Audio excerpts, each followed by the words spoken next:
So, if you can just tell me a little bit about like the seventh arrest and this brawl outside the bar in Century. Obviously, that's a lot of people to track down and get arrest for this. But just talk about what happened there and what can you tell me? Well, I think over the last couple of days we've been piecing this thing together. We initially made the arrest of 5 people, and we put a video out showing exactly what happened. Based on what that surveillance video showed, we ended up arresting 5 people. We arrested one more person as we identified him, and then today we announced that we arrested James Joseph Dixon, 27. What some additional surveillance video has revealed is that he, while the victim is down on the ground, grabs a firearm or retrieves a firearm and presses that firearm to the head of the victim, and then threatens him that if he goes to law enforcement, then he will use the gun or he will be killed. Obviously threatens him to do this. Well, we're not going to tolerate that kind of stuff. You're not going to do that. You're not going to jump on someone, 1, 2, 3, 4, 5 against 1. Now it ends up being 6 on 1. Now it's 7 on 1. Now you use a handgun thinking this is TV. We're not going to tolerate that kind of stuff. And so he's arrested and charged. He actually turned himself in after having a warrant signed for him for the aggravated battery. He was at jail with a $350,000 bond.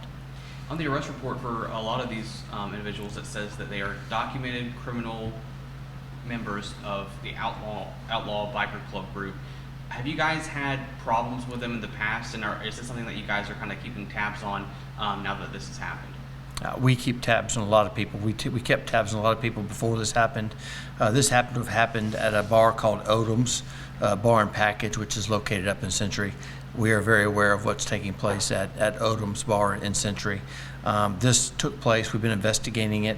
Our investigators are aware of it. Our patrol officers are investigating it. Again, I think that it will continue to do so.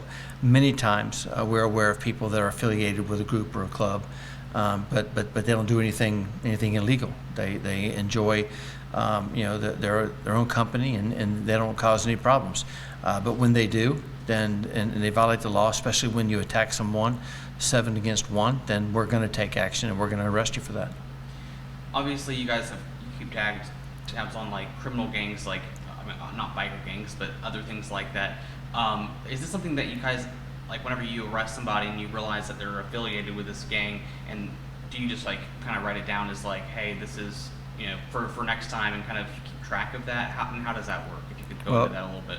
Yeah, what you're talking about is intelligence gathering, and we do that for everyone, whether we think that they're affiliated with a gang or not. There's a set criteria that you have to reach to be a gang affiliate, no matter what gang you're affiliated with. So we have a rather extensive intelligence gathering section, and then we partner with other federal, state, and other local agencies to share that intelligence. So we have the information on people when they reach that level, that set of criteria that we would document them as a gang member, then that goes towards the enhancement of the penalty. Gotcha. Have you heard of these gangs, these biker gangs, causing any problems in the Northwest Florida area? I know that last year there were 2 incidents where like, similar brawls happened where people were injured.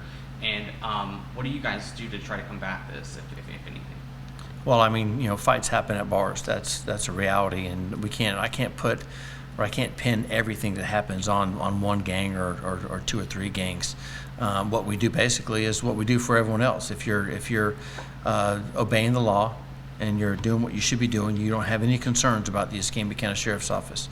If you think you're above the law, if you take matters into your own hands, or you brutalize someone or pick on someone, try to kill someone, try to beat someone up, then you're going to have trouble with the Escambia County Sheriff's Office, and I'd imagine any law enforcement agency. And when you look at this video, this 7, you said earlier 7 on 1, what things go through your mind when you see something like that?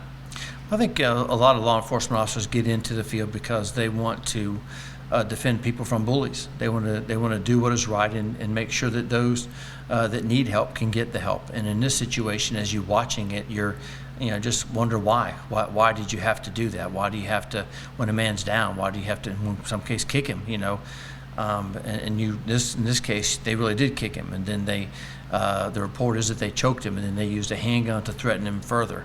Again, that's way too much. That's way out of line. Is there anything else you'd like to add, or anything else that you think is important to get across to people who maybe do something like this in the future? Obviously, don't do something like this in the future. You shouldn't have done it in the first place. I think that we're here to serve the public.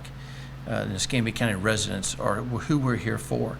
And as long as you're not, violating the law, as long as you're not abusing our citizens, as long as you're not trying to hurt, cut, stab, threaten one of our innocent citizens, then you have nothing to be concerned about. But when you start to do this, especially if it becomes something that is, a long line of things or a longer line of activity, then you better look in your rearview mirror. Do you guys know what caused this, or what led to this fight? I don't know. Apparently, there's a disagreement, one versus another, but it escalated, and it certainly didn't end one versus one. I'm not condoning any of the fights. I'm just saying that if you looked at the video and you're okay with it, you need to check yourself.